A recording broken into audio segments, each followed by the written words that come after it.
He had unlocked, he said, the very meaning of life. All beings, he taught, were caught up in samsara, the cycle of birth, death, and rebirth. Samsara could only be escaped through the spiritual fulfillment he called nirvana. While all souls climb life's ladder to enlightenment, achieving nirvana takes countless lifetimes. Enlightenment only comes when the true nature of reality is grasped. Existence is impermanence. The Buddha's philosophy is contained in 108 volumes that many followers learn by heart.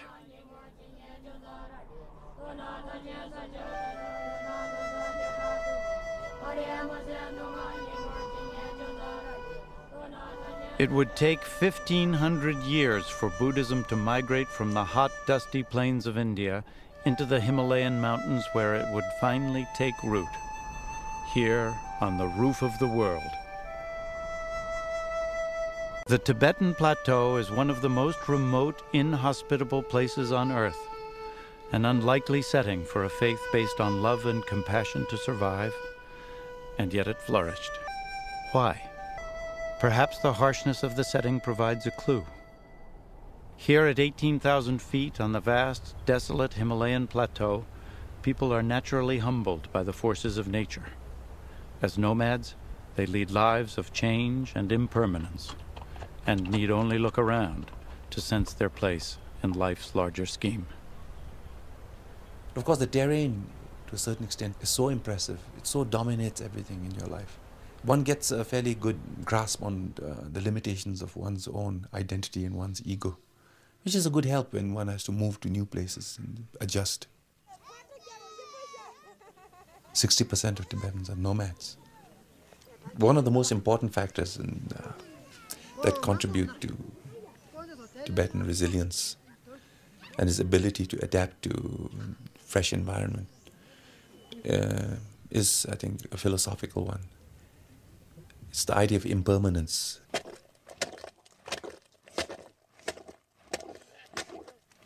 This is taught to you all the time. It's hammered into you, children, in our culture, in our folk culture, in our songs, even in our just daily expressions. That, all is impermanence. It's mitakpa. Comes and goes. Suffering is impermanence. Happiness is impermanence.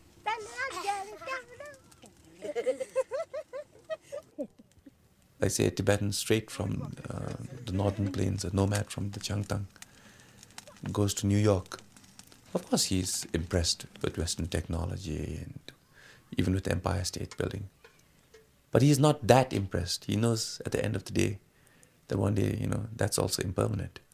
So it doesn't traumatize him. It doesn't impress him unduly to a point that he feels that he is nothing, he is small. The Buddhist belief in impermanence is balanced by an equally strong belief in rebirth and renewal. An important visitor has arrived at this nomad's campsite, a reincarnate High Lama, or Rinpoche as they are known. It is a time of excitement and great honor. All day, nomads visit the Lama's tent, presenting katas, the white scarves of respect.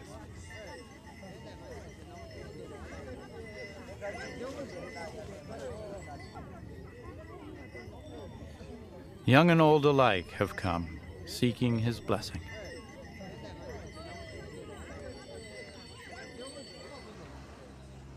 That the Rinpoche is only a small child is not important.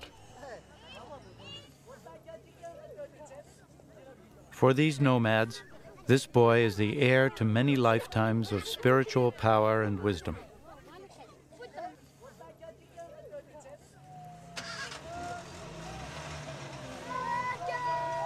In the 1930s and 40s, there were reckoned to be between 5,000 and 6,000 such lamas in Tibet.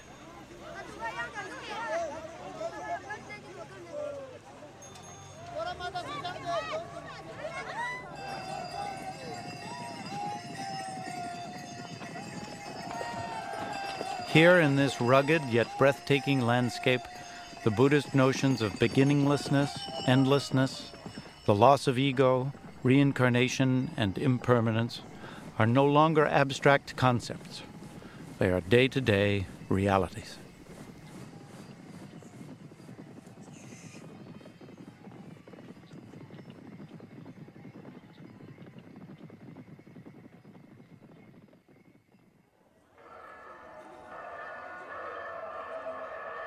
In a valley below, at a mere 12,000 feet, the Kalachakra is in its fourth day. The Himalayan sun is intense. Speaking to a crowd of 40,000 followers, the Dalai Lama delivers the Buddhist message of impermanence, a lesson that has given the Tibetan people the strength and resolve to cope with tragedy and change. It has given them the ability to remain hopeful, even when they appear to have lost everything. This brave outward face conceals the depths of Tibet's despair.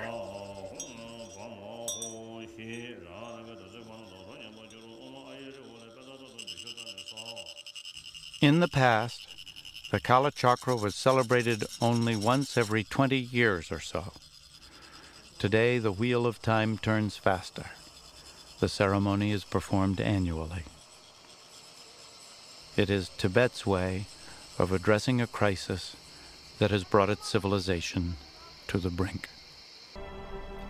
In the 7th century, when the Buddha's message of love and compassion first reached Tibet, the people here were as savage and hostile as the landscape itself.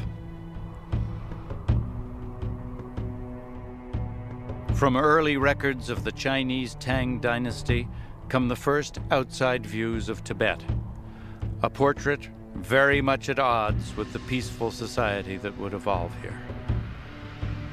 There are hundreds and thousands of men ready to bear arms. In order to levy troops, they use a golden arrow. Their bow and their sword never leave them. They prize physical strength and despise old age. Military discipline is strict. In battle, it is not until the troops in front have been completely wiped out that the troops behind come up into line. They prize death in battle and hate to end their lives by sickness. As punishment, even for a small fault, they take out the eyes or cut off the feet or the nose. They give floggings with leather whips just as they see fit. Tibet was a feared conqueror in Asia. They toppled the Tang dynasties, took its capital several times. They conquered into the different Indian dynasties. They conquered the Silk Route cities. They smashed the Caliph of Baghdad in a couple of battles. They were a very tough group, like a Genghis Khan in the first millennium, sort of.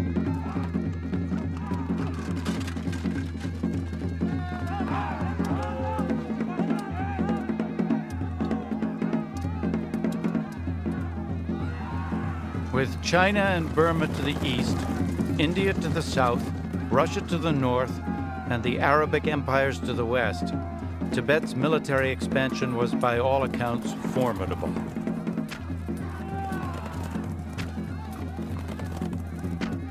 After 1,000 years, they achieved something by the 17th century, which I think will lead them to be evaluated as one of the greatest civilizations of this day. They basically demilitarized.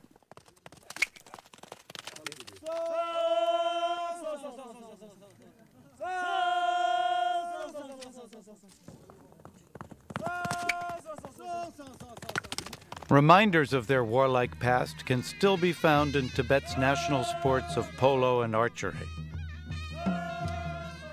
But this was not the direction the civilization chose to take. Tibet was unique on the planet. No other country changed in the same way that Tibet did. All of the others really went in the opposite direction. Tibetan criterion of civilization is a nation that does not use violence, that solves disputes and dilemmas reasonably, with conversation with neighbors.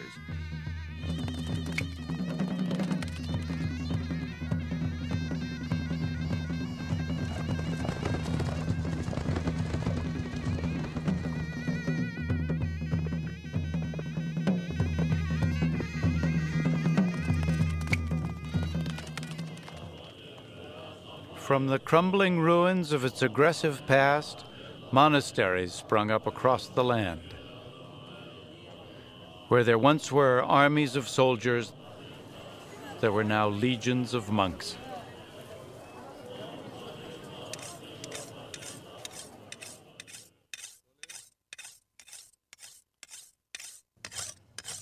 By the late 17th century, Tibet's transformation was complete. Scythe replaced sword, temple replaced fortress. From the most unlikely beginnings, a peaceful, self-sufficient society emerged, dedicated exclusively to the pursuit of nonviolence and spiritual wisdom. He was a very gentle people who wanted nothing more than to evolve their wisdom civilization even further. There was no starvation in Tibet.